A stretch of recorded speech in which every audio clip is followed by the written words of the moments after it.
Fanny, on le disait, les deux gardes à vue du coup qui vont s'achever pour ces policiers accusés de viol à Bobigny. Oui, et on vient de l'apprendre. C'est confirmé. Ces policiers vont être déférés par ailleurs en vue d'une mise en examen au tribunal judiciaire de Paris.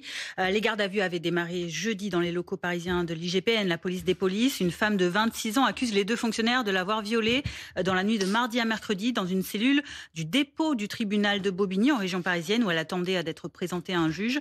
Immédiatement suspendus de leurs fonctions, les deux policiers, toujours présumés innocents, ont reconnu des relations sexuelles, mais consenties selon eux. Le parquet de Paris a été saisi de l'enquête du chef de viol par personne abusant de l'autorité que lui confèrent ses fonctions. Et puis toujours, Fanny, dans l'actualité judiciaire, 4 individus ont été condamnés de 2 à 4 ans de prison dans des affaires, des mains rouges. On s'en souvient justement, tagué en 2024, c'était à Paris. 4 ressortissants bulgares condamnés, reconnus coupables d'avoir tagué en mai 2024 des murs de la capitale, notamment le mur des Justes situé devant le mémorial de la Shoah.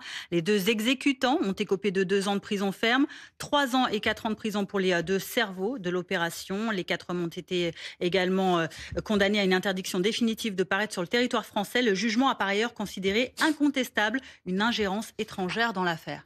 Et Fanny, on évoque à présent notre consommation d'électricité et il y a du nouveau sur le découpage entre les heures creuses et les heures pleines. Oui, les 8 heures creuses les moins chères, historiquement concentrées la nuit entre 22h et 6h du matin, sont scindées entre 5 heures la nuit et 3 heures l'après-midi. Désormais, pour les foyers qui ont été informés déjà, l'objectif d'Enedis, c'est de mieux répartir la production solaire d'électricité abondante en journée. Le changement se déroulera en 2 phases jusqu'à octobre 2027. Un courrier sera envoyé 1 mois à l'avance aux Français concernés. Et puis, autre changement de ce 1er novembre, c'est aujourd'hui que démarre l'envoi des chèques énergie, habituellement envoyés au printemps pour aider les familles les plus modestes à payer leurs factures. Envoi retardé à cause du décalage de l'adoption du budget 2025. Mais un coup de pouce toujours bienvenu, entre 150 et 277 euros par foyer selon leurs revenus. Le chèque sera automatiquement envoyé par courrier ou en version dématérialisée. Les bénéficiaires non identifiés automatiquement peuvent toujours se signaler jusqu'au 28 février de l'année prochaine sur le site chèqueenergie.gouv.fr.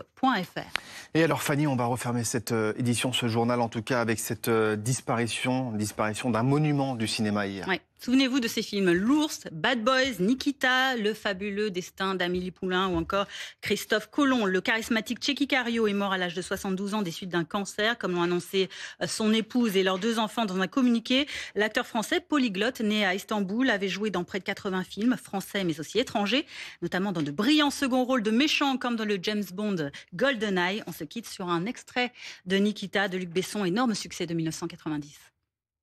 Comment vous vous appelez ? Nikita. C'est joli comme prénom. Ça vient d'où ? Une chanson.